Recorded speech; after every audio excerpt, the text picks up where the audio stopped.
before sunrise on a mild summer morning in June 1995. A 27-year-old television news anchor named Jodi Huisentruit hurriedly left her apartment in Mason City, Iowa, headed for work. But she never arrived, and her disappearance has never been solved. In 2003, two television news reporters created FindJodi.com, a website dedicated to preserving Jodi's memory and keeping her case alive.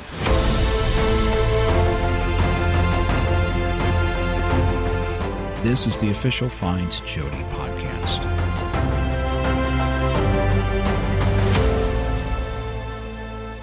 Welcome back, and thank you for downloading the Find Jodi podcast.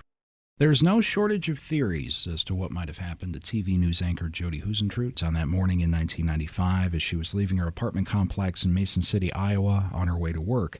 More specifically, there's no shortage of speculation as to who might have been involved in Jodi's disappearance, and one of those theories deals with a prisoner on death row who is now set to be executed tomorrow, being Friday, July 17th, 2020. Dustin Honken is a federal inmate in Indiana. And when it comes to executions, circumstances can change at the last moment. There have been appeals in Honken's case so far this week. But as of this recording on Thursday, Honken is still set to be killed by lethal injection on Friday. And some believe that Honken may have been involved in Jodi's disappearance, or at least might have some knowledge of what happened to Jodi. Over the years, the FindJodi team has spent significant amounts of time investigating this theory, and that is what this episode is about. Dustin Honken, his girlfriend at the time, Angela Johnson, and what any of it might have to do with Jodi's disappearance in 1995. That's coming up next. The end of Dustin Honken's life is much different than the beginning. Honken was from North Iowa, and his early proclivities as a boy and a young man weren't necessarily toward crime, but more math and science. He earned a scholarship to North Iowa Area Community College in 1991, and he enjoyed his studies early on, but he was cursed with a father figure who was arrested twice for bank robbery. And when Dustin did go off to college, he would alternate his studies on campus to visits to see his father in prison. Honken soon fell into the easy money of selling drugs. At first it was marijuana, and then cocaine soon after. Honken looked every bit the math and science nerd with his glasses and unassuming demeanor. Few who knew him then suspected that after his first year in college, Honken graduated from selling marijuana to manufacturing and selling methamphetamine. He'd already begun applying his already formidable and quickly improving chemistry skills to making his own product to sell, thereby cutting out the middleman. And whether or not he was aware of it then, Dustin Honken's future had already been laid out in front of him. Lured by the money and his interest in science fueling his illicit science experiments, Dustin Honken, after 1 year in college, dropped out and moved to Tucson, Arizona, to set up his first drug lab. He was savvy enough to know that he shouldn't be making the product in his own backyard. But he'd also spent a few years at that point establishing a loyal and now addicted customer base in those counties surrounding his small hometown of Britt, Iowa. And Honken had no intention of moving on from his established clientele, so he enlisted the help of two dealers, Terry DeGauss and Greg Nicholson. DeGauss's girlfriend at the time was a young woman named Angela Johnson, and she made an immediate impression on Dustin Honken. The two began an illicit relationship, and Angela Johnson soon after became involved not just with Dustin Honken, but the drug operation itself. So for a short time, Dustin Honken had everything he'd been working for, including hundreds of thousands of dollars in drug money. Those good times, for want of a better phrase, wouldn't last.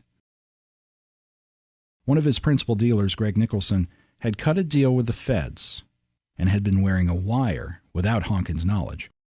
Nicholson hadn't had many great choices in the matter after the Mason City Police Department found thousands of dollars and about 150 grams of pure meth in his home. And those wire recordings of Dustin Honken proved that Honken was engaged in the manufacture and dealing of methamphetamine, which led to Dustin Honken's first arrest in March 1993. Nicholson's identity as an undercover source for the federal government was meant to be kept a secret. But with access to the prosecution's files ahead of his trial for those drug charges, Dustin Honken was able to learn who the rat in his operation had been. In the spring of 1993, Greg Nicholson had recently moved in with a woman, a friend, named Lowe Duncan, and Lowe had 2 daughters, 6-year-old Candy and 10-year-old Amber.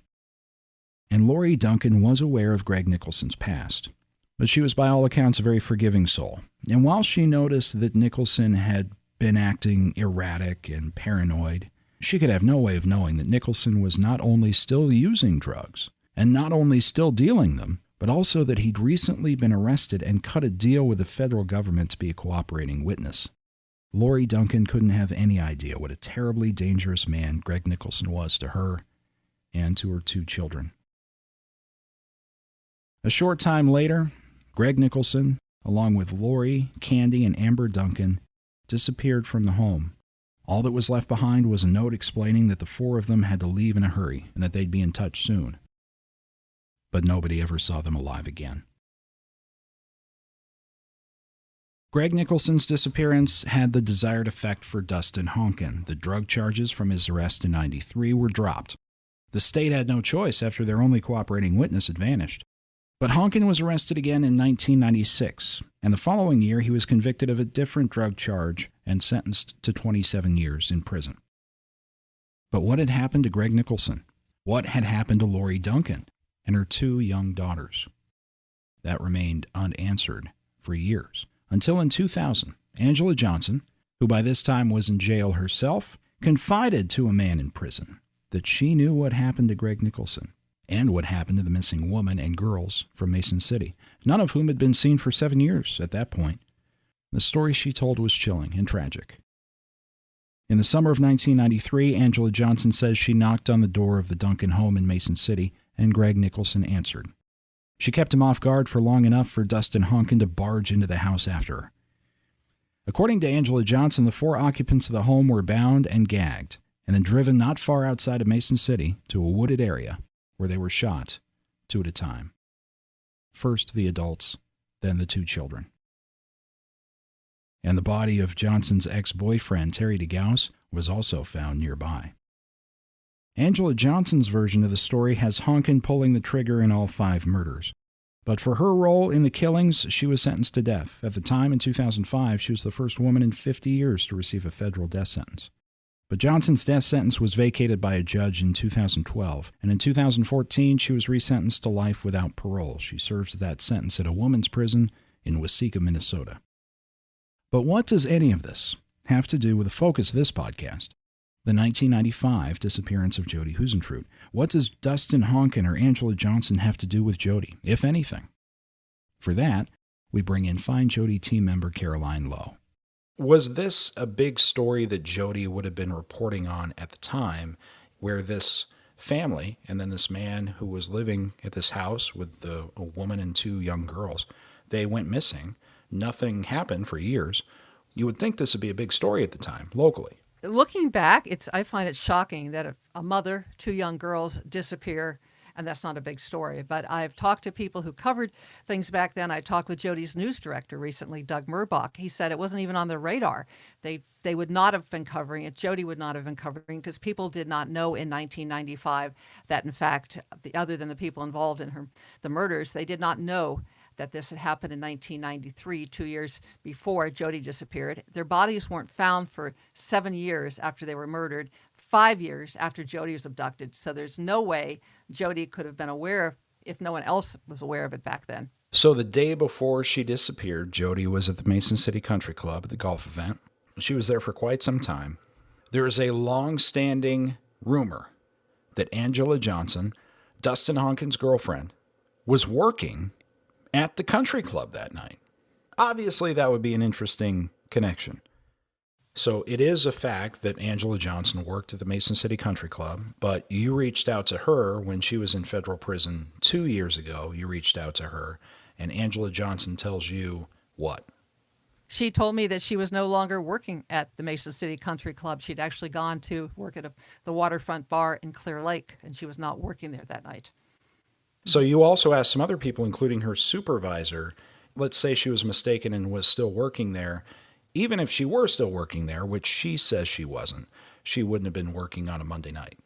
Most likely, she would not have been working on a Monday night, according to the server we spoke with. Now, there's always a possibility this was a big event, a couple hundred people. Yes, she could have been called in. But the server I talked with, who personally knew Angela Johnson, said she doesn't remember her working there that night. You've considered that she might be lying for She said- whatever reason. Right. And as I said, I didn't approach her in terms of even in connected with the crime. I approached her the same way I've reached out to a number of other people, just saying I was trying to find people who were working that night.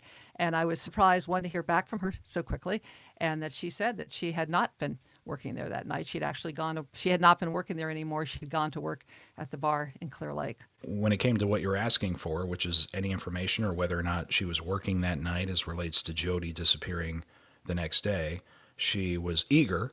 And it seems like helpful. We've got the letter that she wrote to you at FindJodi.com. Very polite, but says she wasn't there. And as I said, we had received tips of FindJodi saying that she absolutely was there. And in her own words, she said she wasn't there. It just seems to me like that local knowledge thing that forms when, after Dustin Honken and she are arrested several years later, a couple of years after Jodi disappears, people backtrack and think, Angela Johnson worked at the country club. She worked there actually very close to this time. She couldn't have worked that event. She couldn't have served Jodi that night because she no longer worked there. That would be my takeaway. And if somebody is listening to this who might have information that's different from that, we'd love to hear from them. We, as I said, we've spent a lot of time chasing this from people who I think truly believe she was working there.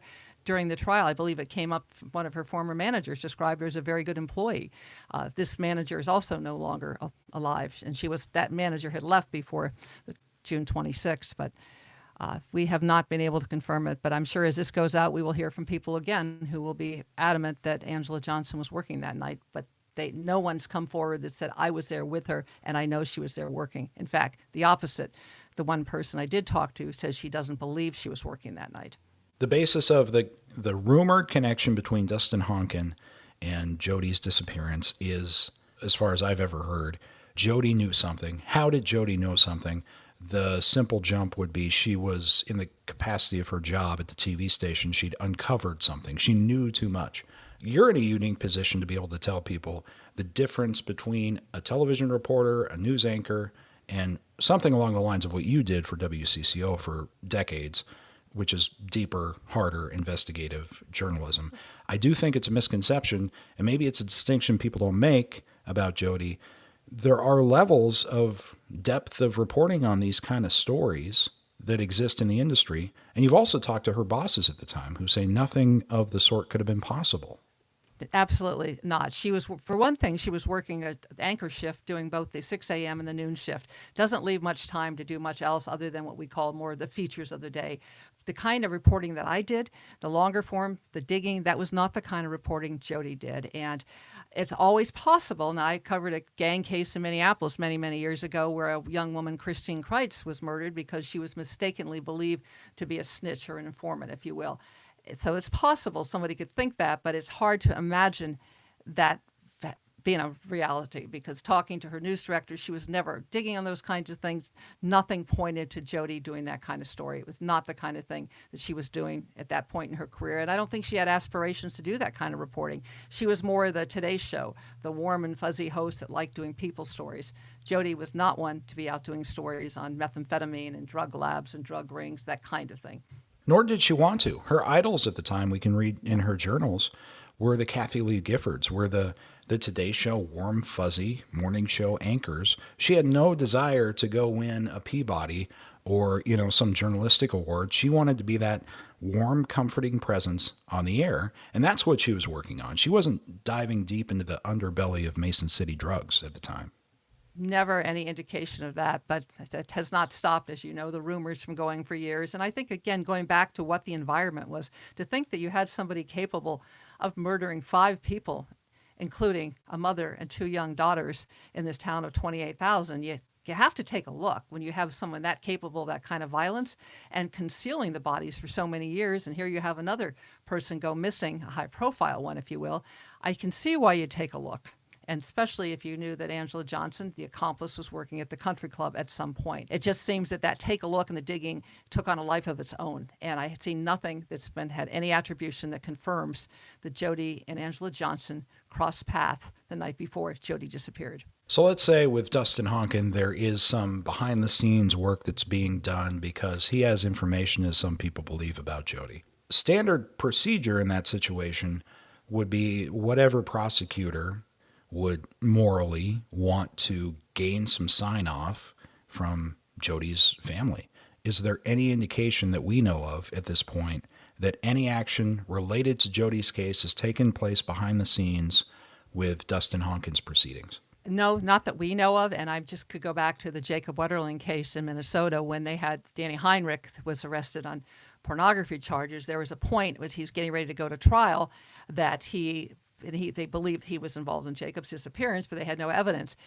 As he was getting ready to go to trial, he offered to make a deal. Well, Jacob's family was called in. His family was part of any discussion of what might happen, because part of the deal would have been that he would not be charged with kidnapping and murdering Jacob. So they had to make sure the family would be a part of that. I don't know what kind of a deal they could ever have with Honken in this case, but if there was anything that was serious, I can't imagine that Jodi's family would not have been approached, consulted, that there wouldn't be things going on. In fact, just the opposite. Their family wonders. They hear reports, they hear media reports that maybe there's a connection, but they've not been reached out to in any way from what we understand. I consulted a number of people in law enforcement, including people familiar with the case, and they said the same thing. He would not have waited until the last moment. He would have used this piece years ago, knowing this could get the death penalty potentially off his back.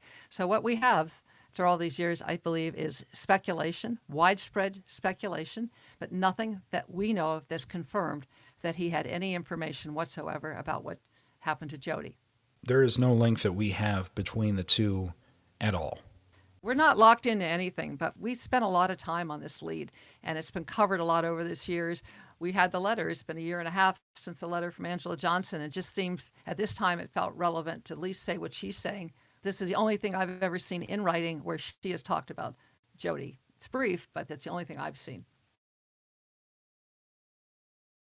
If Dustin Honken is executed on schedule tomorrow, obviously he'll have taken what he knows about unsolved cases in Iowa or anywhere else to the grave with him, which could include some knowledge of Jodi Huisentruit's case. But as a team, we've asked ourselves the logical question, if Honken did have such valuable information to provide authorities, why would he have not leveraged that information well before this point? Why wouldn't he have said something sooner? Or apparently at all? In short, there is no connection between Dustin Honken and Jodi's disappearance that we've been able to find. So our investigation continues, and on the next episode of the FindJodi podcast, another long-rumored connection in this case, the suspicious apparent suicide of one of Jodi's friends in Mason City, which some people think could have something to do with what later happened to Jodi. That's coming up next time. In the meantime, keep those questions and comments and tips coming. The team email is team@findjodi.com. FindJodi is a nonprofit organization run by volunteers, and any financial contributions are greatly appreciated, and they help make everything that we do, including this podcast, possible. You can find a link to donate at FindJodi.com. For the FindJodi team, I'm Scott Fuller, and there's plenty more on Jodi's case to come.